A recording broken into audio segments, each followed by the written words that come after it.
Welcome to my vlog. Disclaimer, if I seem a little awkward in front of the camera, it's because I don't like to be in front of the camera. So, yeah. I wanted to make a video just kind of explaining briefly why the world race, why I have decided to, embark on this journey. 11 countries, 11 months. So, basically, if you haven't read my support letter, just a little backstory. I just moved to California in November, and I had gone to Nairobi, Kenya last summer, 2013. And so in between those months, I was just feeling kind of discontent, or just really not settled. And, I didn't want to be ungrateful. I'm like, God, what is this feeling? I'm trying to be faithful to what you've placed in front of me, but the best word to describe last year for me was just more. I felt like there was more. I felt like God wanted to show me more and teach me more and reveal so much more to me, but it just was not happening in Houston. And so I was like, okay, God, I don't know what this means. Just lead me what's going on. So basically I moved to California, and I get here, have no clue what to do. I knew what I wanted to do, just I didn't know how to do it. I came to pursue photography and just really try to learn a lot more about it. I wanted to be a photographer's assistant. That was not working out. I was meeting great people and being connected with amazing people, but as far as a job, nothing, and I couldn't work for free. So I was like, okay, God, what's really good? And so I think in December, the world race came back to mind. And so I looked back into it, and just reading everybody's vlogs, I was like, oh my God, this is it. This is exactly what I want to do. Because when people ask me what I'm going to do, I explain it using photography and storytelling to share the love of Jesus. And so I just didn't know how to do that. Like, how does that equate to a career? I don't know. That's just what I want to do. So reading about the world race and reading the experiences that these people were going through, and, the things that they were learning about Jesus and witnessing about him, I was like, wow, God, this is it all in one.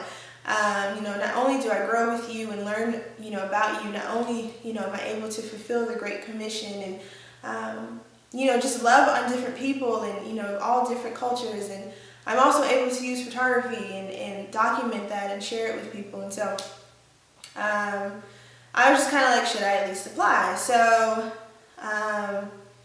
got my confirmation to, apply. And so all of January, I was like, God, we're going to enter this new year with a fast because I need some direction. This is a huge thing if this is what you want me to do. It's not a walk in the park.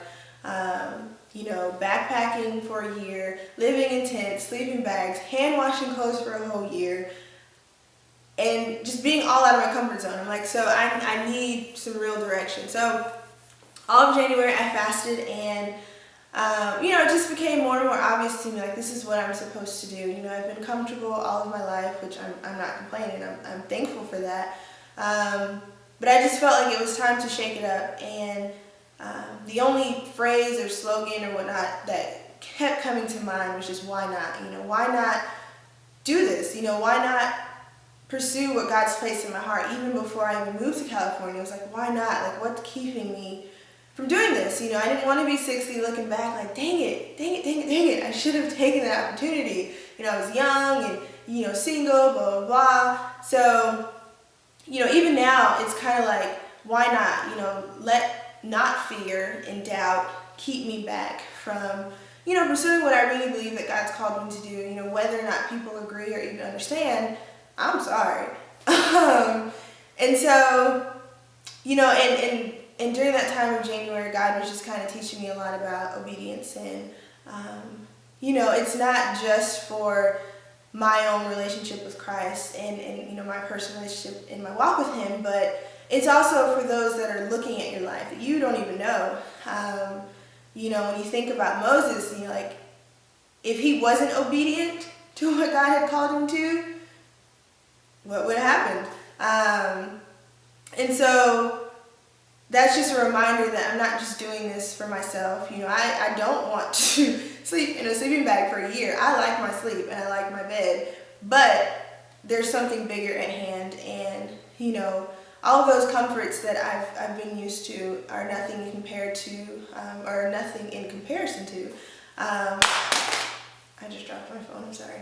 Are nothing in comparison to being able to follow and pursue the call that God has placed on your life. And so that's just pretty much why. And that's even my challenge to you all that's watching. It's like, what is that one dream that God has given you? That one idea that's just been nagging at you, and you've just been putting it off. You're either too afraid or just doubtful to pursue it. But it's like, if God is who he says he is, that he will provide, that he does care for us, that he's always with us, it's like, why not just take that step of faith? Yeah, it's scary, but you'll get over it. And so, yeah, that's my encouragement, and that's my just kind of why I've decided to do the world race. And so I just thank you once again for all of your support and encouragement, and I just pray that you would continue to follow me on this journey, and just continue to just really pray and ask God, wow, God, what is it that you've called me to do? What is it that I may be putting off because I'm afraid? Don't be afraid. Bye.